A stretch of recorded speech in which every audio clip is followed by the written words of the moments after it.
গাওয়া ঘি কিন্তু এটা। আজকে কিন্তু ফেনা ভাতের সঙ্গে ঘি, আলু পটল মাখার সঙ্গে ঘি, সবকিছুই ঘি দিয়ে খাওয়া হবে আজকে। তার সাথে আছে আলু ভাজা। আচ্ছা, ভাতটা আগে মেখে নিই, আর আলু ভাতে পটল ভাতে দিয়েছি সেটা আগে মেখে নিই। আচ্ছা, আজকে ওর একটা কাজের জন্য ও গেছিল একটু বাইরে।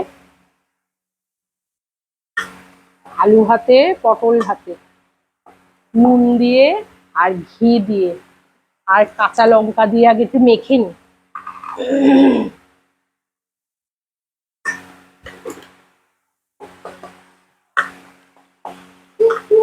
একদম খুব সুন্দর না?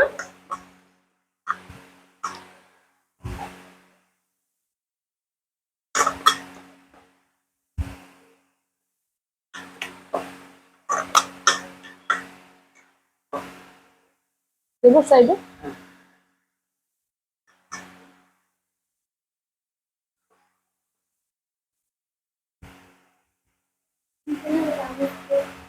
মেখে দিচ্ছি তোমারটা, দাও।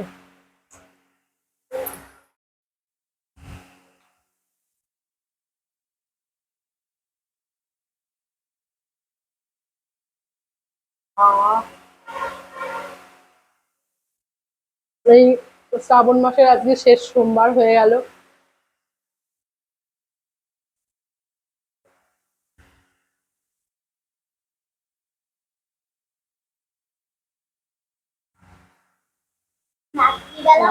খিদে পেয়েছে প্রচন্ড।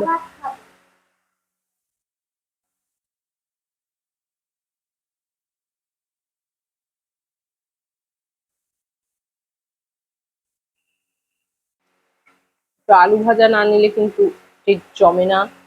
সত্যি কথা বলতে একটু আলু ভাজা আর একটু আলু ভাতে এই যে কি টেস্ট হয়, হেভি টেস্ট হয় লাগে লাগে কিন্তু। দেখো একটু নিবি না তুই? এবার কিন্তু জমিয়ে খাবো, আর কোনো দায়িত্ব নেই, সবাইকে দিয়ে থুয়ে দিয়েছি, এবার খাবো।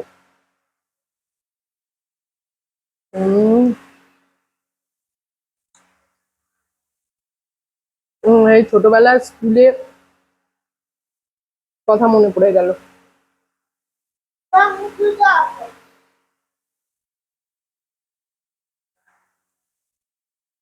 ছোটবেলায় স্কুলে যেতাম যখন, তখন ফেনা ভাত খেয়ে যেতাম।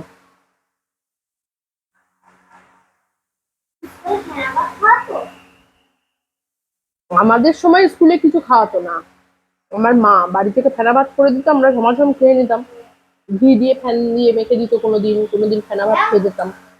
হ্যাঁ, তুই কোনোদিন তো আসনি।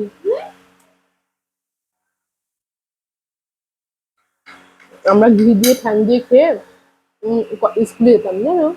তোমরা খেয়েছো কোনোদিন? প্রচুর খেয়েছি। ঘি দিয়ে আর ভাত দিয়ে মেখে দিত। Fan fan. ওই খেয়ে দিয়ে চলে যেতাম, আবার সেই এসে 4টার সময়। 4টার সময় হয়।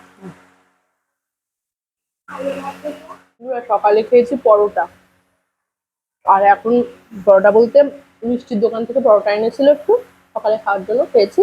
আর এখন হচ্ছে ফেনা ভাত।